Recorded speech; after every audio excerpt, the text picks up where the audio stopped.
Hello, you wonderful people, and welcome to another episode of Not Too Comic Book. This being a show where we talk about TV shows that are adaptations of comic books. For today's episode, I'm going to talk about Hit Monkey Episode 4. A lot of really interesting things went down in this episode, so let's break it down. First and foremost, we have Monkey and Bryce breaking into a prison.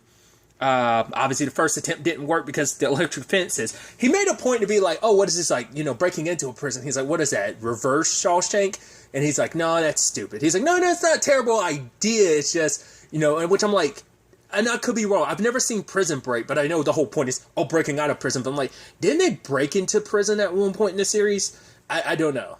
The concept of a reverse Shawshank breaking into a prison is usually like getting arrested, getting in so you can break someone out. Yes, but trying to think off the top of my head of breaking into a prison. Whatever the case may be. They snuck in, and we do get a lot more animal conversations because we got Monkey talking to that dog. But when he got the chance, Monkey didn't pull the gun. Well, he pulled the gun out, but he didn't pull the trigger because, despite someone being an asshole, it's like, right, you're just doing your job. You're not necessarily a bad person. It makes me wonder, will he, the whole thing about like how people may care more about animals than they do people sometimes. The other side of things is like how some people will be like, oh, you're just an animal and treat them like shit. So part of me wonders, will he be the inverse where he'll be nicer to animals? But like some humans, he'd be like, screw it. I'm more likely to kill a human than I am an animal. I'm not going to kill one of my fellow animals. Or is it just because like, yeah, you're an asshole, but you're doing your job, so I'm not going to come after you. But I love the dog being like, run, coward. I got your sit now. I'm like, dude.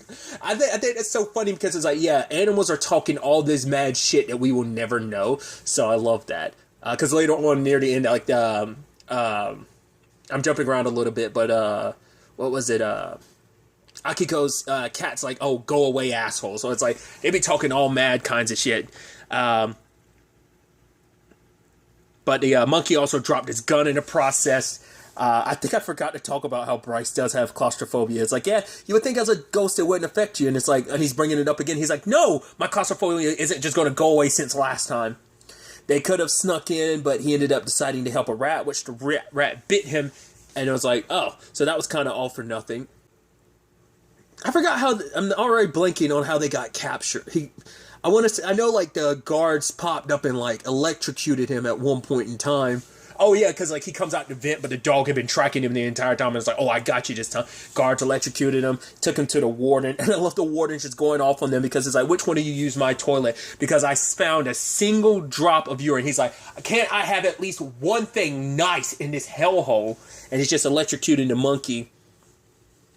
But the monkey fights back, takes everyone down, and starts electrocuting the guy. But they were able to find the accountant, but he's in a place called the pit. And it's like, yeah, he's the worst. He drinks his piss. He pisses and then drinks that. It's just like, basically saying he doesn't even have to drink his piss, but for whatever reason, he feels the need to. The guy's crazy. And so they go to the pit, sneak in. But a whole Central Prison Fight Club is waiting for him. And the accountants tell him, it's like, oh, I guess word got out about what went down in the casino. It was a freaking massacre after all, but I guess I don't know if he knew that the monkey was the one. He knew like whoever was responsible for that. But it's like, it's so interesting that the cops are laughing at the notion like, oh, monkey being behind this. The moment like the accountant see him, it's like, yo, you're the one that calls. I was waiting to see who would show up. He was even saying like, right, I didn't expect it to be a monkey in a cheap suit, but he accepts it immediately like, oh, you're the one that got here. So because of that, I'm gonna give you a chance to fight. And he goes up against Fat Cobra.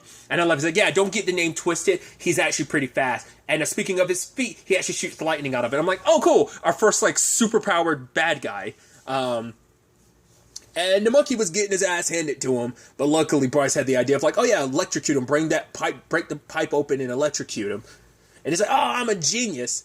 Because we find out also like Fat Cobra, it's like, he kills most assassins that have ever come after him. And he has like 35 children. He's a bit of a player, but he actually killed most of them in combat. So I guess that what kind of earned him his situation here. But when the time came as a new champion, the monkey decided not to kill Fat Cobra, and so together they wreak some havoc. Monkey ends up burning all the quote-unquote candy, and it's like, and I love like, oh, he's got them addicted to candy? Oh, it's drugs. Duh. But they chase after the accountant and find out his secret room, and he's just like, it's like, right, there's nothing but like death and fighting down there. So I wanted something that was just for me. But it turns out the accountant works for someone named the Rooster. He was like, right, I told the Rooster not to kill that politician Ken. He's like, that's not part of our code, which that's a whole point for the monkey. He created a code which he won't kill, he has a code he follows, which I love that. Bryce was like, I had a code for a little bit that I would only kill people that were already going to die, like old and sick people. I'm like, I don't know if that's, there are angels of death that kind of do that, I guess, but it's like, he immediately was like, but then I immediately scrapped that and then opened up my book, and with me opening up my book to anyone, I ended up making a lot of money. So it's like, a code is a stupid thing. Once again, says the guy who did kind of get somewhat of a conscience at the end, because I even love that he's like, man, like, how did I ever get killed? I'm so good. Like, he's like bragging. It's like, yeah, to be fair, you were in a situation where, like, guys rolled up on you, you wouldn't have any weapons on you and stuff like that. Like, they had you at a disadvantage, so it's, it's not like you're a regular dude. You're not like some monkey, which the monkey doesn't even have superpowers. He's just a regular monkey that's got assassin training and's got, like, an assassin that, like, help him out, so, as a spiritual guide, in a sense. But,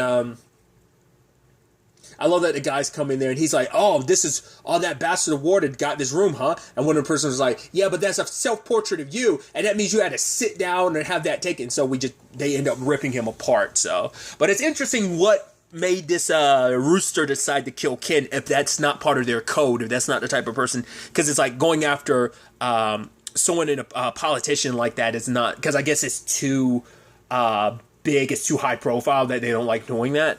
So regardless, the monkey was able to find his way out because the rat from earlier who bit his finger was like, yeah, sorry, I was about ready to chew off my leg, and I was just not in a good mental space. And he's like, no, it's okay. And I think he was like, monkey was referencing Bryce, and then the rat looks over and sees nothing. He goes over, pets monkey's hand. Is like, I hope you get the help you need. I love that, and so goes down a literal shithole, comes out the other side, but then like Fat Cobra and a whole bunch of other prisoners came out of the hole. It's like, oh, I guess you could have waited.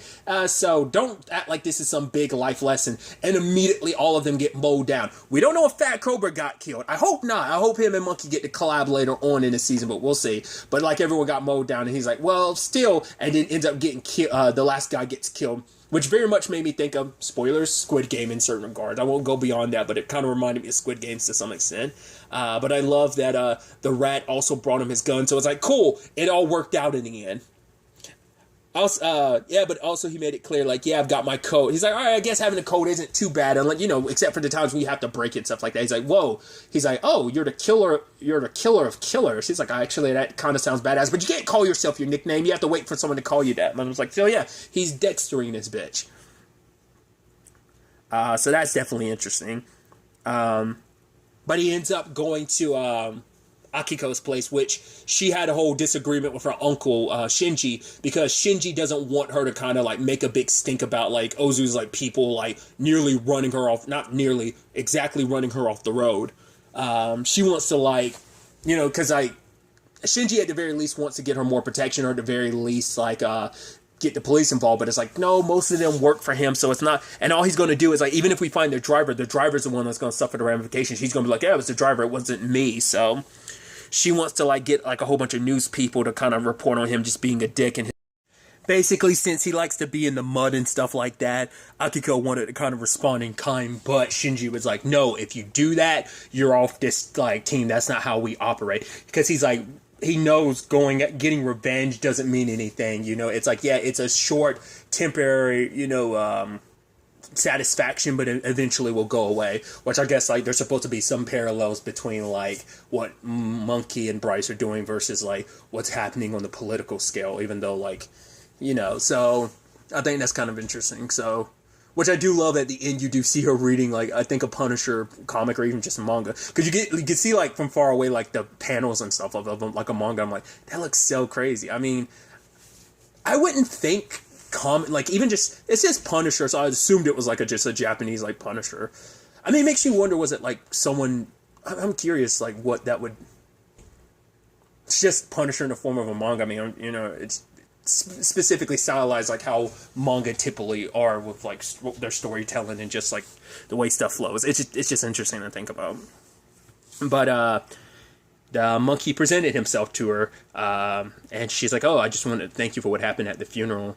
Granted, after she started smelling him, he bounced because he was feeling embarrassed. And she's like, "Oh, don't worry." Like, Bryce is over there whispering, like, "Oh, don't worry." Like, he just embarrasses easily or something like that. So she left the fruit out for him, just in case he ever comes back for the food. At the same time, like, there's the whole situation with Ito and Haruka. Ito in particular looks nuts when he's proclaiming, like, "Oh, yeah, it was a monkey that did it." But it's like, no one's like, everyone thinks he's crazy to believe that, and the lady's writing something down. He's like, "What are you writing down?" She's like, "Don't worry about what I'm writing down." So he's kind of on like a bit, essentially it was like sabbatical or like not really suspension, but he was kind of, it's like, right, he's like, now my attention's just got to go to the bar. But Haruka, it's like, right, the first rule of being a detective is follow the facts. He's like, what's the second rule? No open-toed shoes. It's just like, just leave me alone. Especially because they put like a little monkey at the end there where they like clap hands and stuff. Where it claps those little symbols together. But then later on, when word gets about everything that went down in the prison, and it's like, oh, MONKE, monkey, what's what? And it's like, oh, what was the first rule about detectiving Haruka? And she's like, follow the facts. And then she picks up the monkey and puts it on someone's desk. It's like, oh yeah, you guys look like the idiots now. I'm like, oh, it's ha ha ha and funny and everything, until like, oh yeah, we've got like a monkey out there like causing a lot of havoc. So definitely going to be interesting to see where the next episode takes us with all of this.